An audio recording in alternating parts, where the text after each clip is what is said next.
Et là, on va commencer cette séquence avec les conseils sportifs d'Anouk Garnier. Bonjour Anouk. Bonjour. Alors aujourd'hui, vous avez pensé surtout à ceux qui en ont plein le dos, je crois. Effectivement, on appelle ça le mal du siècle, je pense que vous l'avez tout entendu. C'est le mal de dos. Et il y a eu particulièrement une nouvelle vague avec le Covid, une nouvelle vague épidémique, mais de mal de dos, causée par le confinement, le télétravail. Et la sédentarité, surtout, c'est ça. Exactement. Et pourquoi on a mal au dos? Ça peut venir de quoi? Alors, la sédentarité, on parlait Mélanie. Ouais.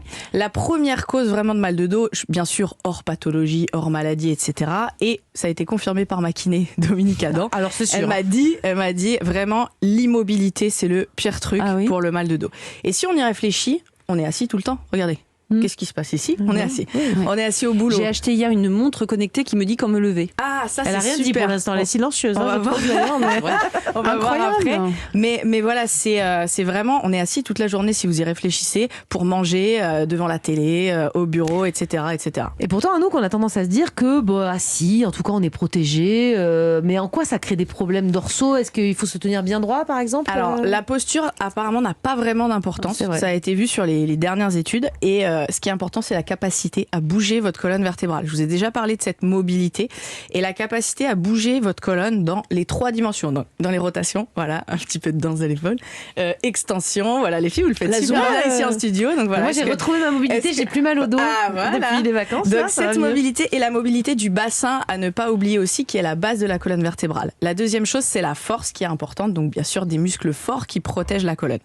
Alors, assis, en fait, ce qu'il faut savoir, c'est que ça va créer des raideurs dans les muscles et dans les tissus. Notamment, si vous êtes assis, au niveau de la hanche, ça va créer des raideurs. Et raideur dit moins de mobilité, moins de capacité à bouger. Et par exemple, si vous êtes vraiment raide au niveau du bassin, ça va tirer sur votre bas du dos, en fait. Parce qu'il y a des muscles qui s'attachent dans les hanches et dans le bas du dos. Donc ça va tirer sur votre bas du dos. C'est pour ça qu'on peut avoir mal dans le bas du dos. La deuxième chose qu'il faut savoir, et alors c'est pas moi qui l'a dit, c'est monsieur Stuart McGill. C'est qui celui-là? C'est un chanteur. Non, je rigole. C'est un monsieur qui s'est vraiment attardé sur le mal de dos, un grand professeur en biomécanique et en physiologie. Il a fait des études sur le mal de dos et vous savez quoi? Il a trouvé que la charge la plus importante sur le dos, c'était quand, à votre avis? Si, alors. Oui. C'était quand on était assis, c'est pas forcément quand on porte 100 kilos et tout. Ouais. Donc voilà, la plus grosse charge, c'est quand on est assis. Et pourquoi prendre des médicaments? Ça peut aider quand même. Alors ça peut aider. Elle veut tout faire pour éviter le sport. Donc si vous lui donnez une pilule, mais c'est vrai. Il n'y a pas vraiment de pilule magique, mais c'est vrai que les médicaments peuvent soulager la douleur. Mais si la cause, en fait, ce qui cause la douleur, ça n'a pas été réglé, la douleur, en fait, elle va revenir constamment. Alors qu'est-ce qu'on peut faire, Anouk? Je sens qu'on va devoir se lever là. Alors, la solution, c'est le mouvement, bien sûr, c'est le mouvement. Et puis, c'est une nouvelle bonne raison pour se bouger la rondelle, les amis. Quelle rondelle? Quelle rondelle? Alors, j'ai 2 solutions, 2 astuces. Quand on a mal au dos, et moi j'ai eu mal pendant 4 mois, oui, c'est vrai, donc on n'a pas envie de bouger, on est au contraire, on se sent un peu contraint et on a l'impression que ça va nous faire du mal de bouger. Alors effectivement, on a souvent cette sensation. Alors, première chose, bien sûr, si on a mal, c'est de consulter quand même, c'est d'avoir un avis médical, puisqu'il peut y avoir des contre-indications.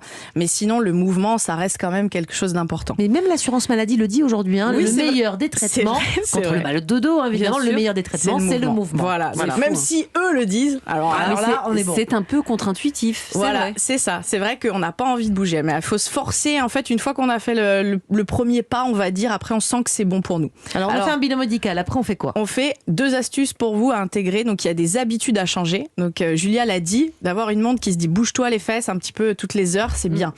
Si vous restez plus d'1 heure assis au bureau, au bout d'un moment, ça fait beaucoup trop de charge pour la partie lombaire. Donc ce qui est bien, c'est toutes les heures de se lever, de marcher un petit peu et de trouver des astuces. Par exemple, vous vous dites, quand je suis au téléphone, quand j'ai un coup de fil, je me lève et je marche, je fais 3 tours de bureau, j'en sais rien. Mais c'est important. Ou alors de faire des stretches toutes les heures, voilà, des pauses, en tout cas, mouvement. Vous inclinez un petit peu en avant, vous vous mettez en position squat, comme on l'avait vu. Voilà, des petits étirements. Excusez-moi, j'ai utilisé le mot anglais. C'est pas grave. Donc voilà. Donc c'est important de bouger régulièrement. Et la deuxième chose, créer une petite routine avec des exercices qui vont vous faire du bien au dos, donc qui vont vous faire regagner en mobilité et en force sur le centre du corps. Mais je sens que Julia, je vais vous faire bouger. Oui, mais elle adore se lever. Allez-y. Alors, c'est l'heure en plus, Julia. C'est l'heure de bouger, Julia. Donc, position basse du squat. Donc, la position un petit peu accroupie, c'est bien. Julia, elle sait bien la faire. Voilà. En bas, tout en bas, Julia. Voilà, merci. Voilà, par exemple, cette position basse de squat, très bien, Mélanie. Je tiens bien. C'est bien. Ensuite, ce que vous pouvez faire, c'est le chien tête en bas. Julia, je crois. C'est bien au bureau, ça met de l'ambiance. C'est super au bureau, sur la table, sur la chaise, en réu, tout ça. Et ce que vous pouvez faire, c'est le chien tête en bas, par exemple. Vous voyez la position de yoga ou pas? Vous avez les mains par terre, les pieds par terre. Et tu veux dire le chien qui va faire pipi, c'est ça? Non, c'est le chien qui est vraiment la tête en bas avec les fesses en l'air. Ouais, d'accord. Et ensuite, vous avez l'exercice du pont. Donc, je sais que Julia, vous le faites pour galber vos fessiers. Exactement. Voilà. On est sur le dos, on a les talons qui sont rapprochés des fesses et vous allez soulever vos fessiers, vous serrez vos fessiers. Vous voyez cette position? Ça soulage. Voilà. Et ça, on fait plusieurs répétitions. Exactement. Vous en faites 5 doucement, ça suffit. Et puis le dernier, c'est de se mettre à 4 pattes, très sexy, et de tendre le bras et la jambe opposée. Vous voyez ou pas ce que je veux dire? Oui, vous tendez le bras, jambe opposée, et vous alternez. Alors au début, c'est un peu galère en coordination et en équilibre, et après, on est au top. Super, on a la routine. On a la routine pour pas avoir mal au dos. Merci beaucoup, Anouk.